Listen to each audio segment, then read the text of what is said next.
좀 이렇게 이제 비춰 주시면 고맙겠습니다. 자, 우리 서로 좌우 앞뒤 계신 분들께 인사하겠습니다. 사랑합니다. 예, 축복합니다. 예, 잘 되실 것입니다. 여러분들이 이렇게 그 어디를 봐야 되나요?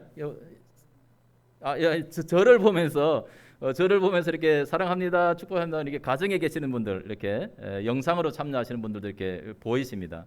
여러분들은 영상으로 참여하시면 못 보지만은 여러분들이 이렇게 인사하는 거는 가정에서 이렇게 참여하시는 분들 이렇게 보게 됩니다. 우리 자 가정에서 예배하시는 분들을 위해서도 함께 인사하겠습니다. 사랑합니다. 예, 축복합니다. 예. 어, 오늘 이제 이 평신도 주일을 맞아서 이렇게 이제 우리 성도님들이 이렇게 이제 사회도 이렇게 이제 보시고 또 이런 기도, 성경 봉독 이러한 것들은 그 동안에 우리도 이제 계속 잘 이렇게 해 왔는데 특별히 이제 평신도 분들을 더 많이 이렇게 이제 예배 이렇게 순서에 이렇게 참여하도록 이렇게 하기 위해서 어떤 교회들은 이렇게 보니까 기도를 갖다가 막 세 분씩이나 이렇게 넣어놔 가지고 기도 1, 2, 3 이렇게 해가지고 이렇게 여러 사람을 이렇게 이제 맡겨서 어떻게 이제 참여하게도 이렇게 하시더라고요. 내년에도 이제 내년에는 우리도 한번 기도를 한 세 분 정도 이렇게 우리도 세워서 한번 이렇게 이제 각각 분야별로 이렇게 좀 이렇게 기도하도록 그렇게도 좀 한번 생각을 해보면 이렇게 좋겠다 그런 생각도 이렇게 들어집니다. 특별히 이제 이 평신도 주일 하나님의 나라의 그 사역자로 사역의 그 동역자로 부름 받아서 하나님이 기뻐하시는 삶을 이렇게 살아가는 우리 모든 성도 여러분들을 주님의 이름으로 축복합니다. 목회자가 하나님의 말씀으로 하나님의 뜻을 전달하는 그런 역할을 한다면은 평신도는 그의 말씀을 삶의 현장에서 이렇게 살아냄으로써 하나님의 나라를 이루는 아주 중요한 그런 하나님의 동역자인 줄로 여러분 믿으시기를 간절히 바랍니다. 오늘은 이제 데살로니가전서 5장의 말씀을 통해서 이 범사에 헤아려 좋은 것을 취하라라고 하는 그런 말씀의 제목으로 함께 은혜를 이렇게 나누겠는데, 이 오늘 말씀은 이제 데살로니가 교회를 향한 이 바울의 여러 가지 권면 가운데 마지막 한 부분의 말씀입니다.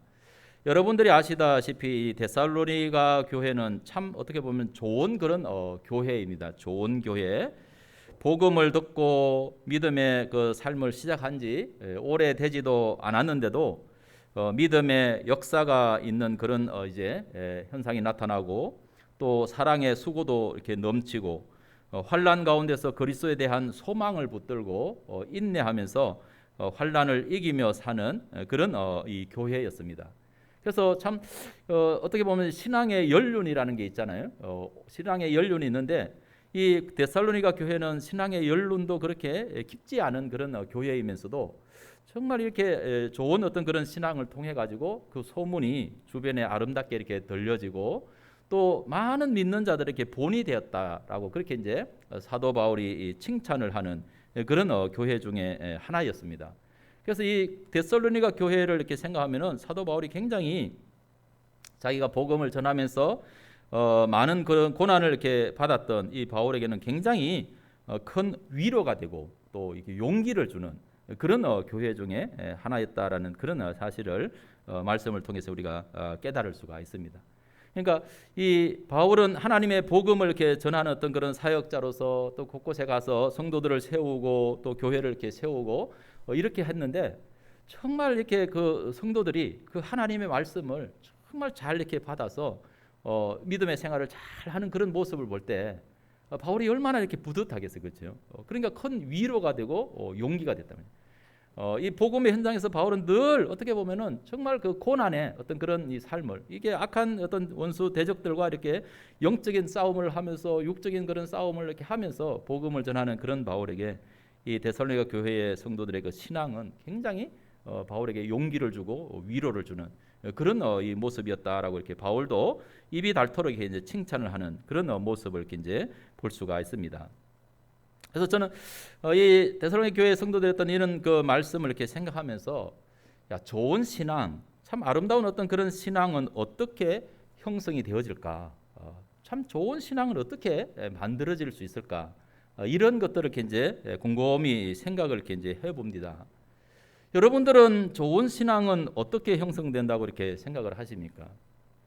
정말 어떻게 우리 신앙은 좋은 신앙으로, 다른 사람들에게 좋은 소문을 나는 그런 신앙으로, 다른 사람들에게 본이 되는 어떤 그런 신앙으로 어떻게 하면 그렇게 잘 이렇게 소문이 날 수 있을까, 잘 세워질 수 있을까? 이것을 이렇게 이제 생각을 해보면은 우리 이제 그 해답도 이 데살로니가 교회의 어떤 그런 성도의 신앙 속에서도 그 답을 이렇게 찾을 수 있지 않을까, 이런 이제 생각을 해보게 되어집니다.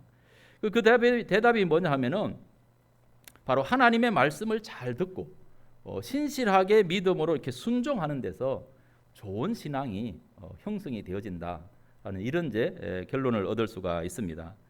바로 이 데살로니가 교회가 좋은 교회, 좋은 신앙으로 자랄 수 있었던 가장 큰 그 권원, 그것은 바로 다름이 아니고 환난 가운데서도 하나님의 말씀을 아주 기쁘게 받았다는 것입니다.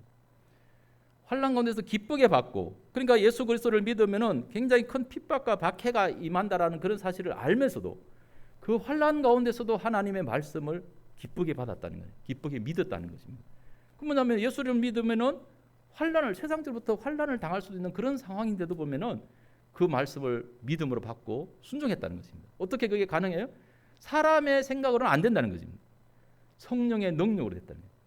그래서 성령의 큰 어떤 그런 확신으로 이 말씀이 이 데살로니가 성도들에게 이렇게 전해졌다라는 그런 이야기입니다. 그래서 그 말씀을 이렇게 사람의 말로, 바울이라고 하는 어떤 그런 사람들이 와서 말씀을, 복음을 전하는데도 그걸 사람의 말로 받지 않고 하나님의 말씀으로 이렇게 받아서 그 믿음에 이렇게 순종하니까, 믿음을 합하니까 이렇게 모든 믿는 자의 그런 본이 되어지는 정말 아름다운 어떤 그런 신앙의 소문을 내는 이런 교회가 된 줄로 믿으시기를 바랍니다.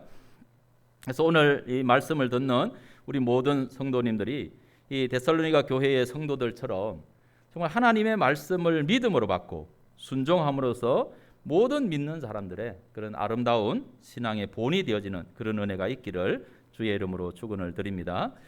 그래서 오늘 이 평신도 주일을 맞아서 아름다운 믿음으로 소문이 나고 많은 사람들에게 믿음의 본이 되었던 이 데살로니가 교회에 전한 이 바울의 그 편지의 한 부분, 이 한 부분을 이렇게 통해서 말씀의 제목을 범사에 헤아려 좋은 것을 취하라, 이런 이제 말씀의 제목으로 함께 은혜를 나누겠습니다. 사도 바울이 데살로니가 교회의 믿음을 굉장히 이렇게 칭찬했습니다. 칭찬을 했는데 그러면도 이제 아직까지 이제 신앙의 이 연륜이 좀 이렇게 이제 짧고 그런 부분이 있으니까 좋은 어떤 그런 정말 하나님 말씀을 믿고 순종하려고 하는 그런 아름다운 헌신과 이런 그 믿음의 수고, 사랑의 수고, 역사 이런 것들이 있는데도 불구하고 아직도 조금 이렇게 이제 궁금해하고 의문스러워하고 또 부족한 그런 부분도 있었다라는 그런 이야기입니다. 그래서 바울은 이 데살로니가 교회를 칭찬하면서도 그들에게 아직 좀 부족한 그런 부분들을 이렇게 보충하기 위해서 이 데살로니가 성경의 말씀을 이렇게 이제 기록해서 보내면서 어떻게 하면은 하나님을 기쁘시게 하는 그런 생활이 되는지를 이렇게 마지막 부분에서 이제 권면을 하고 있는 그런 모습을 이제 볼 수가 있습니다.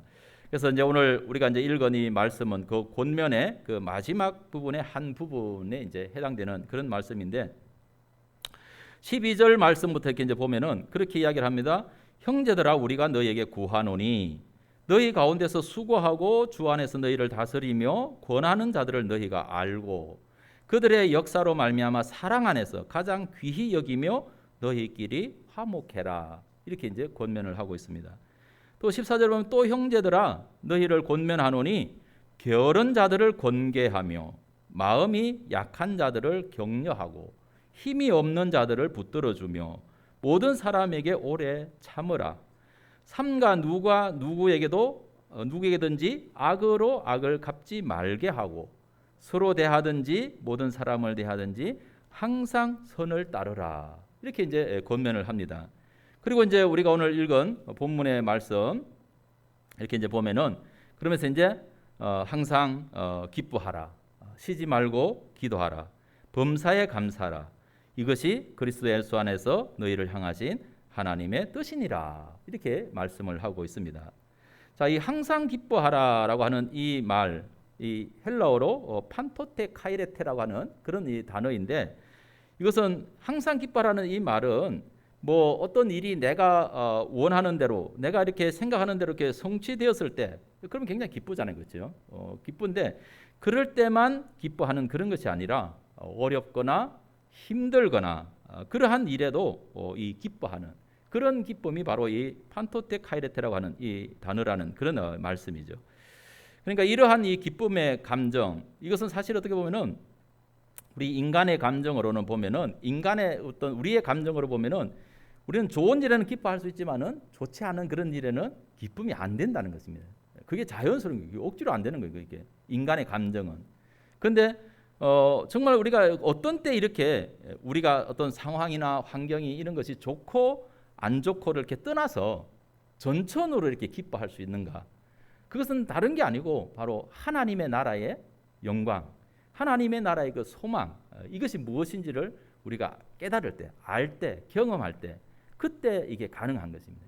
그러니까 이것은 인간의 어떤 그런 감정의 기쁨, 슬픔의 차원을 넘어서서 하나님이 주시는 은혜, 성령이 주시는 그런 그 감동의 은혜에서 이렇게 나오는 그런 기쁨이다라는 사실을 우리가 깨달을 수가 있습니다. 여러분, 우리가 세상을 살아가면 이 세상에서는 항상 우리가 인간의 감정으로 기뻐할 일만 있는 것은 아니라는 것입니다. 근심된 일도 있고 번민스러운 걱정되는 일, 고통스러운 일, 때로는 가슴 아픈 일, 때로는 억울한 일, 눈물 흘릴 그런 일들이 얼마나 많습니까? 그걸 우리가 경험하면서 살아간단 말이죠. 그러면서도 항상 어떻게 기뻐할 수 있을까? 그것은 우리가 하나님의 은혜 안에서 사는 것인 줄로 믿으시기를 바랍니다. 성도가 육신 중심으로 살면은 항상 기뻐할 수가 없습니다. 그러나 그리스도 안에서 살면은 우리의 육신의 어떤 그런 상황과 환경을 초월해서 하나님이 주시는 그런 은혜의 기쁨이 있을 줄로 믿으시기를 간절히 바랍니다. 그래서 이사야 61장에서 이제 그런 말씀을 이렇게 선포하고 있습니다. 61장에 보면은 슬퍼하는 자에게 화관을 주어 그 죄를 대신하며 기쁨의 기름으로 그 슬픔을 대신하며 찬송의 옷으로 그 근심을 대신하시고 그들이 의의 나무 곧 여호와께서 심으신 그 영광을 나타낼 자라 일컬음을 받게 하려 하시는 은혜, 이것이 임하게 될 줄로 믿으시기를 바랍니다. 이제 그 이 이사야 61장을 가지고 만든 그런 이 복음 찬송이 있죠. 찬송. 여러분 이제 뭐 불러보면 이제 그거 우리가 기억날 텐데, 내 손을 주께 높이 듭니다. 내 찬양 받으실 주님, 내 마음을 활짝 주께 엽니다. 내 찬양 받으실 주님, 그런 찬송이 있잖아요, 그렇죠?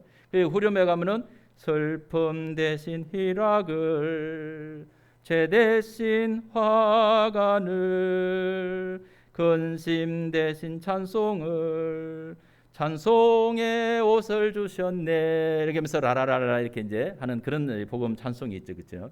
바로 이게 그리스도 안에 있으면은 바로 슬픔 대신에 죄는 정말 슬픔 때문에 죄를 뒤집어쓰고 회개한다는 그런 거잖아요.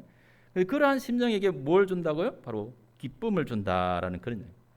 기쁨을 가지고 슬픔을 대신하게 한다는 거죠. 찬송의 옷으로 근심을 대신하게 한다는 것입니다. 그래서 여호와께서 심으신 그 영광을 이렇게 받는 그런 자가 되게 하신다라는 이런 은혜, 이게 바로 우리가 믿음 안에서 그리스도 안에서 살아가는 자에게 주어지는 축복이라는 사실을 기억하게 되기를 바랍니다. 그리고 쉬지 말고 기도하라 이렇게 이야기를 하는데, 이게 이제 쉬지 말고 기도하라라고 하는 이 헬라어의 단어가 아디알레이프소토스 프로슈케스테라는 그런 이제 단어인데, 쉬지 말고 기도하라고 하는 말이 그냥 뭐 24시간 우리가 막 잠시도 안 쉬고 막 입을 이렇게 뭐 벌려서 입을 움직여서 기도하라고 하는 그런 의미가 아니고, 우리의 모든 삶을 하나님께 이렇게 맡기고 하나님께 의지하고 하는 이런 이제 의미를 이야기한다라는 그런 이야기죠. 그러니까 모든 삶을 하나님께 이렇게 기도하는 마음을 가지고 생활을 하라는 그런 이야기죠.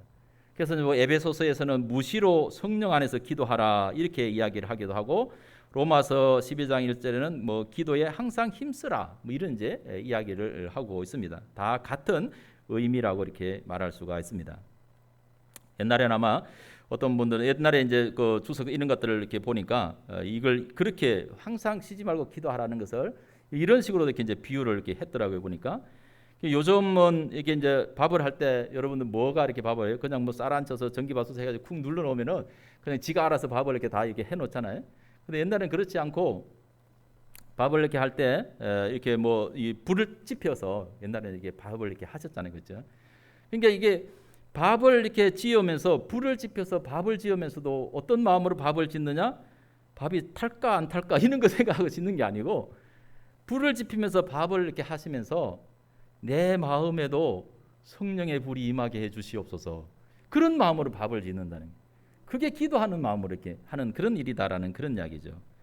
음식을 먹으면서도 야 이거 뭐 맛있다 맛없다 뭐 이런 어떤 그런 것보다도 육의 음식을 먹으면서 마음의 한 구석에는 내 심령의 영의 양식도 먹게 해 주옵소서. 이런 마음으로 이렇게 음식을 먹는 그런 일이라는 것이죠. 옛날에는 요즘은 뭐 빨래도 그냥 세탁기에 탁 집어넣고 버튼만 누르면 다 이렇게 해주죠. 그런데 옛날에는 빨래도 직접 했단 말이죠. 빨래도 막 그 뭐 물대가에 가서 물에 이렇게 씻어서 다 이렇게 했단 말이죠. 그 빨래를 하면서도 사람들이 어떻게 하면 내 마음도 깨끗하게 씻어지게 하여 주옵소서. 이런 마음으로 이렇게 하는 그런 것들이 바로 이제 항상 기도하는 것이다. 이렇게 이제 설명을 하기도 합니다. 그러니까 우리가 이게 항상 쉬지 말고 기도하라는 것은 늘 하나님의 은혜 안에서 그 믿음으로 하나님의 뜻을 생각하면서 사는 그런 삶이 바로 이렇게 쉬지 말고 기도하라.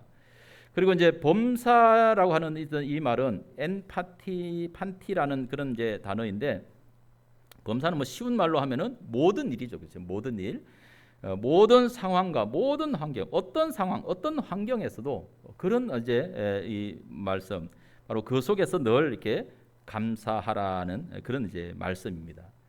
그러니까 이 성도가 이 범사에 감사하는 그런 일이 사실 어떻게 보면은 하나님을 기쁘시게 하는 그런 이 삶이죠.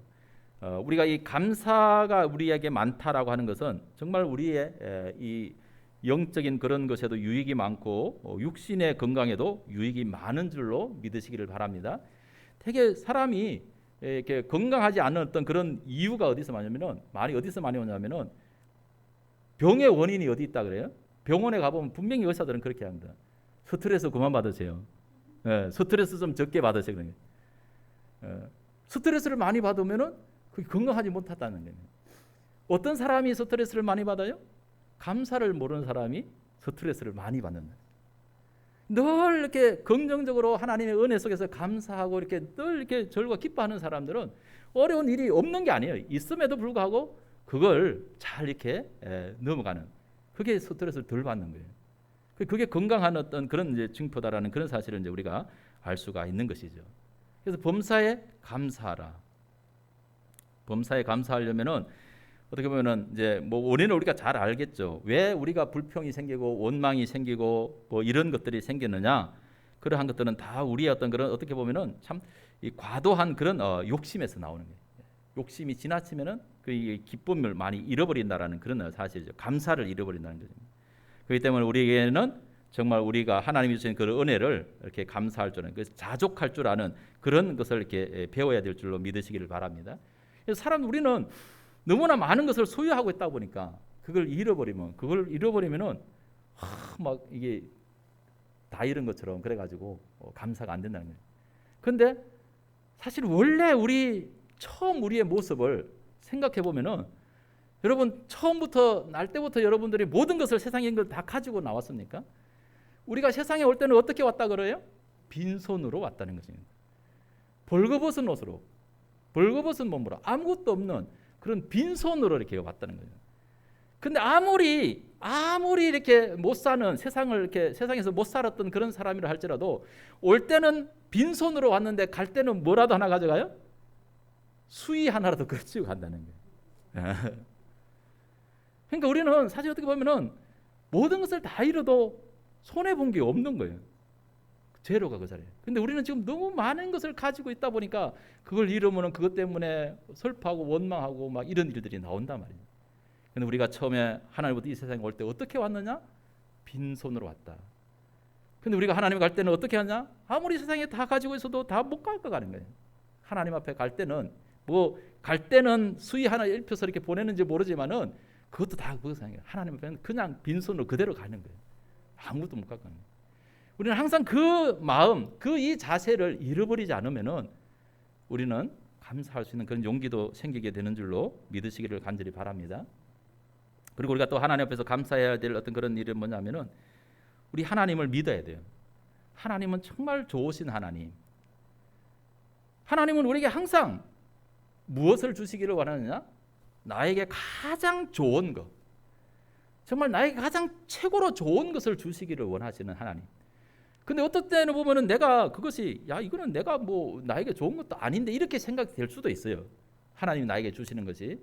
그런데 그렇지 않고 그거는 내 관점에서 보는 그런 것이지, 하나님이 우리에게 주시는 것은 최고로 좋은 것을 나에게 주시는 것이다. 그런 믿음을 우리가 하나님 앞에 가져야 될 줄로 믿으시기를 간절히 바랍니다. 그러면은 어떤 상황에서도 하나님의 은혜 속에서 우리가 그 감사할 수 있는 그런 조건이 된다라는 이런 사실을 이렇게 이제 볼 수가 있는 것입니다. 그러니까 이게 성경에 보면은 하나님이 정말 이렇게 영광스럽게 하고 귀하게 했던 그런 이 사람들을 이렇게 보면은 그 사람들이 다 하나같이 그냥 뭐 처음부터 다 뭐 모든 것이 일사천리로 다 그냥 이렇게 되어진 그런 게 없어요. 많은 어려움과 역경과 시련의 어떤 그런 과정을 거쳐서 그 영광 속에 이르게 한다는 거예요. 근데 믿음의 사람들을 보면은 그런 어떤 그 과정 속에서도 하나님의 은혜를 늘 갖고 사는 그런 모습을 볼 수가 있어요. 그리고 우리가 대표적인 어떤 그런 사람을 이렇게 보면은 그 구약에 이렇게 야곱의 11번째 아들 그 요셉이라는 아들을 우리가 생각할 수 있죠, 그렇죠? 요셉이라고 하는 그런 이 아들이 정말 형들에게 시기를 받아가지고 애굽의 어떤 그런 이제 뭐 죽을 뻔했다가 죽지 않고 이제 애굽의 종으로 이렇게 팔려가서 거기서 이렇게 뭐 어떤 또 애굽의 종으로 노예로 팔려갔는데 또 뭐 이렇게 보디발의 어떤 그런 집에 가서 이렇게 가정 또 너무 성실하니까 또 가정 총무가 돼가지고 또 뭐 이렇게 재밌게 일을 하는데 또 그 보디발의 아내로부터 누명을 써가지고 또 감옥까지 이렇게 들어갔단 말이에요. 감옥에까지 들어가지고 억울하게 자기는 잘못한 것도 없는데.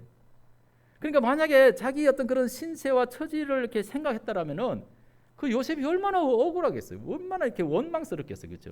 형들이 원망스러울 거고 또 자기를 갖다 이렇게 막 이렇게 뭐 억울한 누명을 씌워가지고 이렇게 감옥에 보낸 또 뭐 그 보디발의 아내가 또 이렇게 원망스러울 거고 그럴 거단 말이죠. 근데 요셉은 그런 티를 하나도 안 내잖아요, 그렇죠? 하나도 안 내고 자기가 어디에 있든지 늘 하나님의 은혜 안에서 자기에게 주어진 삶에 최선을 다하는 거예요. 그러니까 억울함을 당하는데도 불구하고 하나님이 함께 하니까 그걸 뒤집어 준단 말이에요. 역전을 시켜준단 말이에요. 그래서 애굽의 총리가 되는 그런 은혜를 입었단 말이에요. 나중에 형들이 왔어요. 하나님이 다 그 자기 형들 자기를 팔아서 애굽의 노예를 보낸 그런 자기 형들이 자기 앞에 와가지고 다 무릎 꿇고 절하게 만드는 그런 일을 벌였어요, 하나님이. 요셉이 그걸 알았죠. 그래서 요셉이 이놈들 옛날에 너희들이 나 골탕 먹였지? 한번 혼 좀 나봐라. 요셉이 그랬나요? 나중에 형들은 그 애굽의 총리가 자기 동생 자기가 이렇게 자기들이 노예로 팔아먹은 그 요셉이라는 사실을 알고서는 기겁을 하지 않습니까? 아버지가 이렇게 살아계시다가 아버지가 돌아가시고 나니까는 혹시 이제 아버지가 있을 때는 아버지 눈치 보고 우리한테 뭐 해코지를 안 하다가 이제 아버지 돌아가시니까 우리한테 뭐 해코지를 할까 봐서 그 형들이 아버지 장사 치르고 와가지고서는 하는 이야기가, 야, 아버지가 이런 부탁을 했다. 너 절대 우리한테 뭐 이렇게 해코지 하지 말라고 이렇게 했다. 뭐 이런 어떤 그런 이야기를 이렇게 이제 형들이 하는 거예요. 요셉이 그 소리를 듣고서 대성통곡을 하잖아요. 내가 어떻게 하나님입니까? 나는 형님들에게 전혀 그런 감정 없습니다. 그게 요셉의 본 마음이라는 거예요. 그러니까 요셉은 어떤 상황에도 가리지 않고 하나님의 은혜 안에 있으니까 바로 하나님이 그렇게 영광스럽게 하는 그런 모습을 이제 우리가 볼 수 있는 그런 말씀이죠. 뭐 다른 어떤 그런 이제 성경에서 여러 많은 사람들의 예화를 얼마든지 이렇게 찾을 수 있어요. 이 성경의 어떤 그런 믿음의 사람들의 예화를 보면은 바로 우리는 늘 하나님의 은혜 안에서 이렇게 감사하는 그런 마음이 바로 우리로 하여금 영광스럽게 하는 그런 은총이 많은 줄로 믿으시기를 바랍니다. 이제 저는 오늘 이게 이제 바울이 이 데살로니가 성도들에게 권면한 말씀 중에서 저는 오늘 이제 이 말씀에 좀 더 중점을 이렇게 두려고 해요. 그 이제 21절과 22절의 이제 말씀입니다. 범사에 헤아려 좋은 것을 취하고 악은 어떤 모양이라도 버리라. 이 말씀. 정말 우리가 믿음의 삶을 살아가면서 정말 어떤 마음을 가지고 이렇게 살아야 되는지 이 말씀을 우리가 늘 염두에 두고 이 말씀을 가지고 이렇게 생각하면서 이렇게 산다라고 한다면은 좋은 어떤 그런 믿음의 삶, 좋은 신앙인으로서 그 아름다운 그런 본이 남겨지지 않을까 이런 이제 생각을 이렇게 합니다.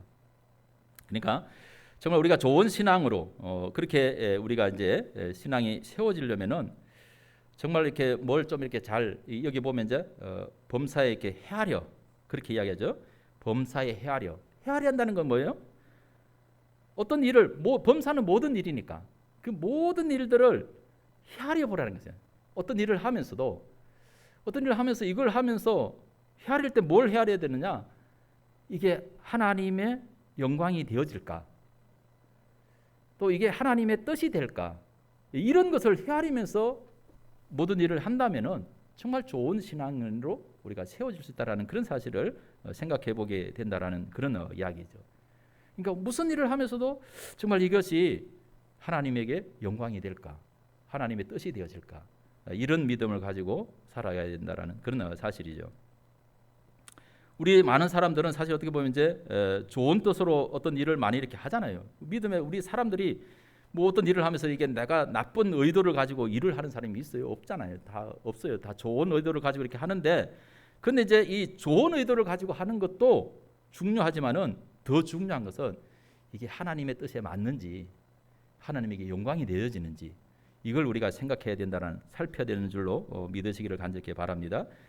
왜냐하면 우리가 좋은 일을 한다고 하면서도 그것이 하나님의 뜻인지를 모르고 하나님의 영광을 가리게 되는 어떤 그런 일도 할 때가 있다라는 거예요. 그러니까 헤아려 봐야 된다는 거지. 바로 예수님의 수제자였던 베드로가 그랬어요. 베드로가. 여러분 제가 자주 이용하는 그런 이제 내용이기도 하지만은 아주 유명한 어떤 그런 말이잖아요. 마태복음 16장 그 13절 이하에 이렇게 이제 말씀해 보면은 예수님이 제자들과 함께 저 이제 가나안의 저 가장 이제 북쪽 지역에 있는 그 단과 비슷하게 이제 그 북쪽 지역에 있는 가이사라 빌립보라고 하는 곳이 있어요. 거기가 이제 이스라엘의 어떤 거 보면 이제 가이사라 빌립보가 이스라엘의 이제 그 물이 요단강으로 이렇게 흘러오는 그 물의 발원지가 바로 이제 거기에 있거든요. 바니아스라고 하는 그곳인데 그곳에 굉장히 큰 신전이 있어요. 그 신전이 큰 신전이 있어가지고 사람들이 엄청 거기 많이 이렇게 와서 이제 신전에서 신을 이렇게 섬기고 그러는 거죠. 얼마나 많은 사람들이 거기 와가지고 그 신전에서 이렇게 이제 제사를 하고 있어요. 그 황제의 어떤 그런 이름으로 이게 그 빌립보라고 하는 지명이 만들어졌잖아요. 가이사라라고 하는 것은 황제라는 뜻이잖아요, 그렇죠? 그 빌립보 도시를 만들어서 그 신전을 지어서 황제에게 바쳤다라는 그런 의미거든요. 그게 얼마나 사람들이 많이 있는지, 그리고 막 그 황제를 우상을 이렇게 숭배하는지, 예수님이 그 광경을 보고서 제자들에게 이야기를 합니다. 야, 사람들이 나에 대해서 누구라고 하더냐?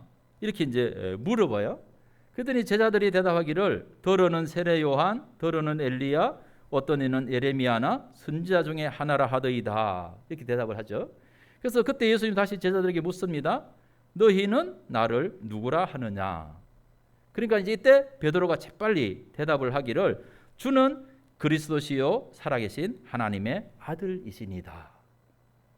정말 중요한 고백을 했죠, 그렇죠? 그러니까 이 대답을 예수님이 이렇게 들으시고 너무 기뻐하신 거예요. 왜냐하면은 베드로가 시험을 치면은 몇 점짜리에 100점을 받은 거예요. 100점짜리 대답을 이렇게 이제 한 거죠. 그래서 예수님이 이 베드로를 마음껏 이렇게 축복을 했어요. 정말 마음껏 축복했어요. 어떻게 축복했냐면 바요나 시모나 내가 복이 있다. 이를 내게 알게 하니는 혈육이 아니요 하늘에 계신 내 아버지시니라. 또 내가 내게 이르노니 너는 베드로라. 내가 이 반석 위에 내 교회를 세우리니 엄부의 권세가 이기지 못하리라. 내가 이게 중요하죠. 천국 열쇠를 내게 주리니 내가 땅에서 무엇이든지 매면 하늘에서도 매일 것이요 내가 땅에서 무엇이든지 풀면 하늘에서도 풀리리라. 그러니까 천국의 어떤 그런 것을 마음대로 열고 닫을 수 있는 그런 권세를 예수님이 베드로에게 준 거예요. 얼마나 베드로가 예수님의 마음에 정말 이렇게 딱 맞는 100점짜리 어떤 그런 마음의 대답을 했기에 여러분이 다른 집의 사람이 다른 집의 자녀가 아무리 여러분들의 마음에 100% 맞고 이렇게 든다 할지라도 여러분 집의 열쇠를 자 네가 가지고 마음대로 네 마음대로 왔다 갔다 우리 집에 들어가라 이렇게 하면서 네 마음대로 해라 이렇게 맡길 수 있어요? 맡길 수 없어요. 아무리 신뢰가도 어려워요. 굉장히 어려워요. 그런데 예수님은 얼마나 그 마음이 기뻤는지 베드로에게 그런 천국 열쇠를 줘버려요. 엄청난 그런 축복이었죠. 아마 베드로는 그걸 이렇게 이제 예수님부터 그런 어떤 축복을 이렇게 들으면서 기분이 어떻겠어요? 너무 찢어지게 좋았을 것 같아요. 제가 때는 너무 좋았을 것 같아요. 신이 났을 것 같아요. 그러니까 이제 예수님이 딱 그 대답을 들으시고 나서 이제 뭐라고 이제 이야기를 했냐면은 내가 가는 길이 어떤 길인지를 알려줬어요. 21절에 보면은 자기가 예루살렘에 올라가 장로들과 대제사장들과 서기관들에게 많은 고난을 받고 죽임을 당하고 제3일에 살아나야 할 것을 제자들에게 비로소 나타내시니라. 그렇게 말씀하셨어요. 그러니까 지금 나는 예루살렘에 올라가가지고 이제 고난을 받고 죽었다가 3일 만에 다시 이렇게 살아날 것이다라고 하는 것을 그동안에는 제자들에게 전혀 말씀 안 하셨어요. 전혀 안 하시다가 이제 베드로의 이 대답을 듣고서 비로소 처음으로 이렇게 이 말씀을 하신 거예요. 하셨는데 그때 베드로가 딱 나서서 이야기를 하는 거예요. 22절에 보면은 베드로가 예수를 붙들고 항변하여 이르되 주여 그리 마옵소서 이 일이 결코 죽게 미치지 아니하리이다 그랬어요.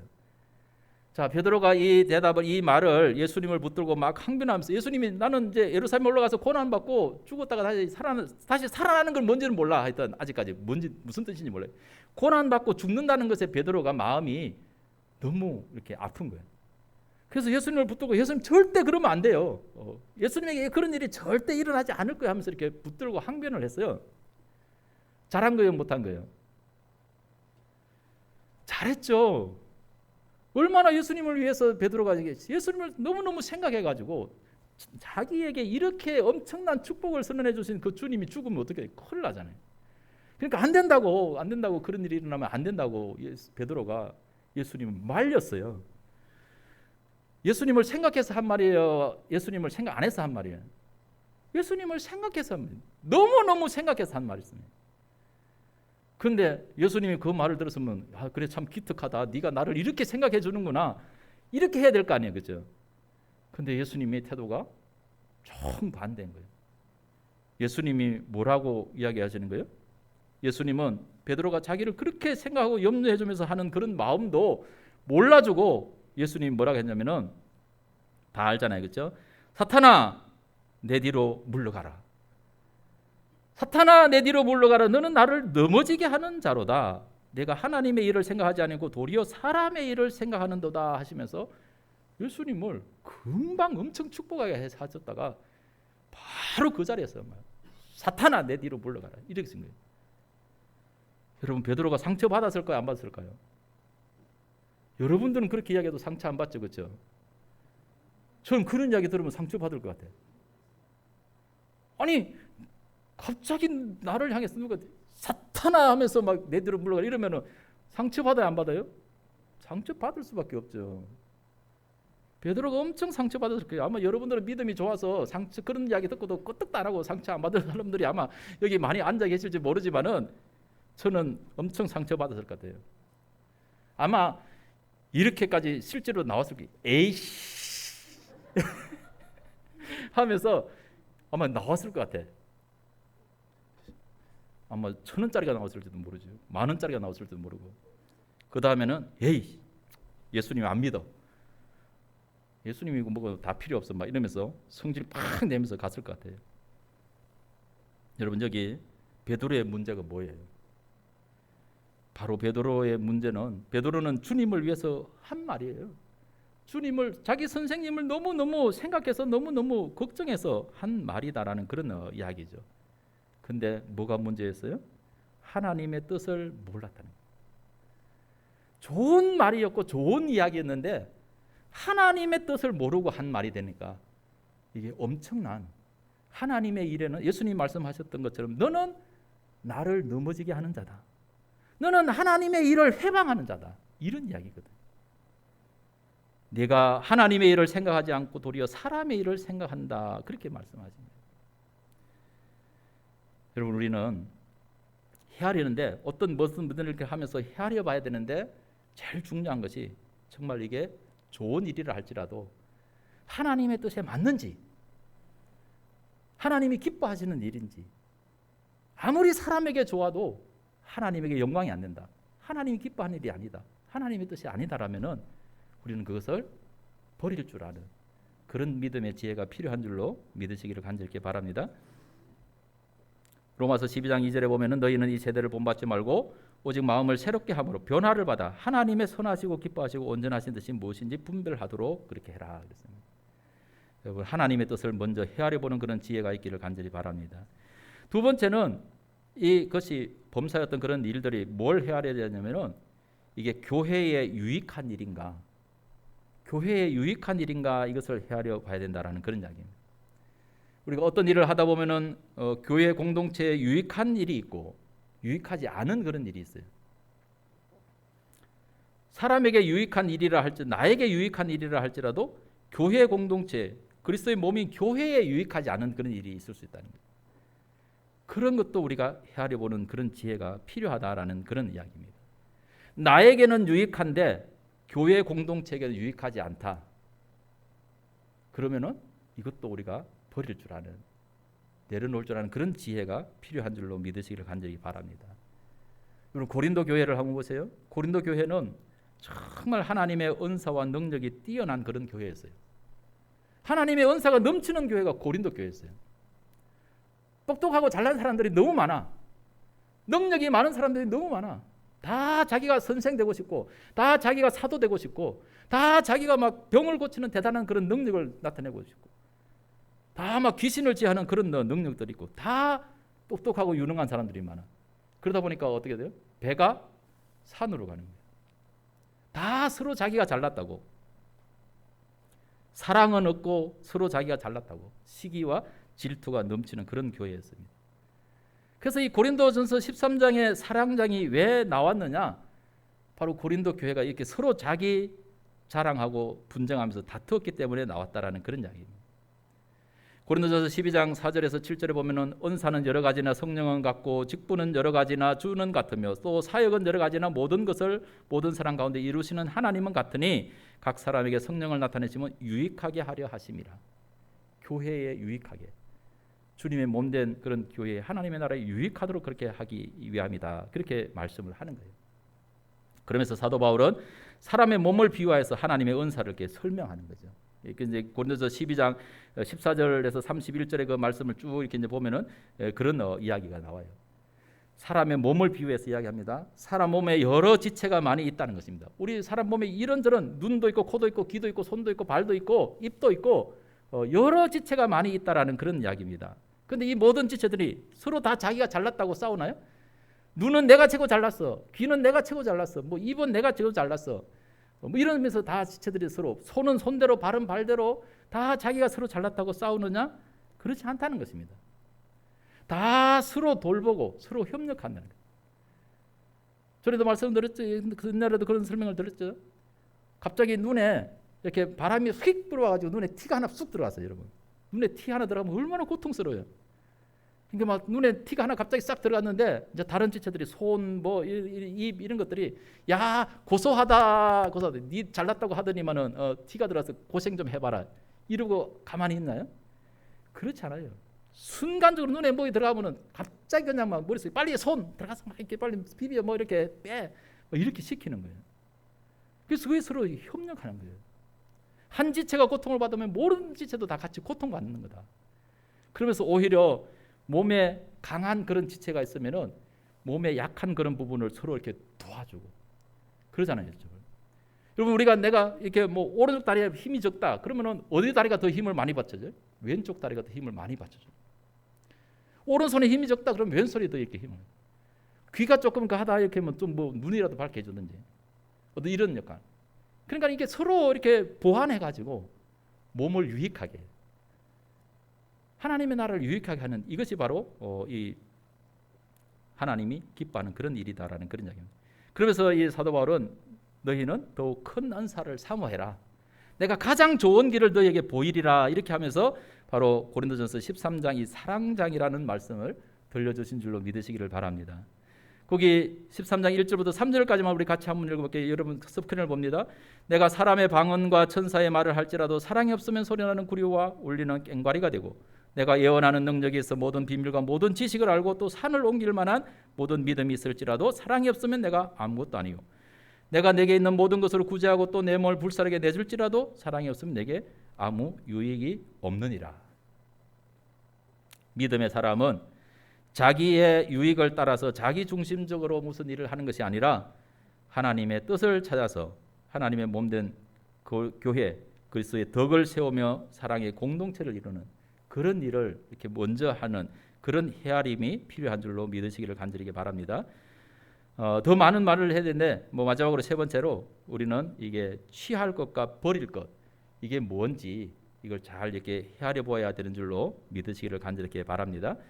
하나님의 뜻대로 살기를 결심하는 좋은 신앙인들은 정말 취할 것과 버릴 것을 잘 구별하는 줄로 믿으시기를 바랍니다. 좋은 신앙인은 하나님의 의를 취하고 화평을 취하고 사랑을 취해야 된다는 거죠. 그리고 버려야 할 것은 하나님을 실망케 하는 악은 그 모든 모양이라도 버려라. 그렇게 말씀하는 줄 믿으시기 바랍니다.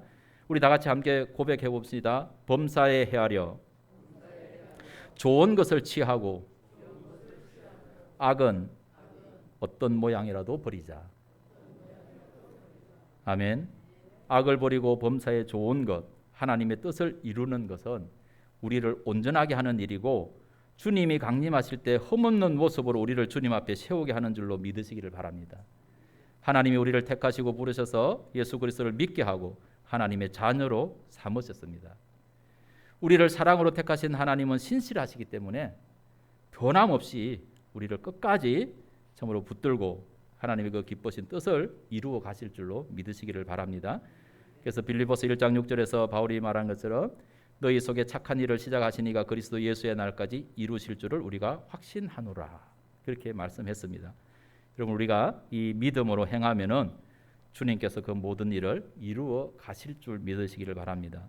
그리고 우리의 신앙이 우리의 믿음이 정말 많은 사람들에게 좋은 소문을 내고 본이 되어지는, 그래서 하나님의 나라가 든든하게 세워지는 그런 역사가 있기를 주의 이름으로 축원합니다. 기도하겠습니다. 거룩하신 하나님 아버지, 은혜와 사랑을 감사합니다. 오늘 평신도 주일에 우리가 온 마음을 다 하나님 앞에 예배하며 영광을 올려드립니다. 하나님, 우리에게 참으로 범사에 헤아려 좋은 것을 취할 줄 아는 지혜를 허락하여 주옵소서. 하나님의 뜻을 분별할 줄 아는 지혜를 허락하여 주옵소서. 그리스도의 몸을 세워가는 그런 지혜가 있게 하여 주옵소서. 그래서 우리가 주님 앞에 설 때 온전한 그런 모습으로 세워지게 하여 주시옵소서. 예수님의 거룩하신 이름으로 간절히 기도드립니다. 아멘.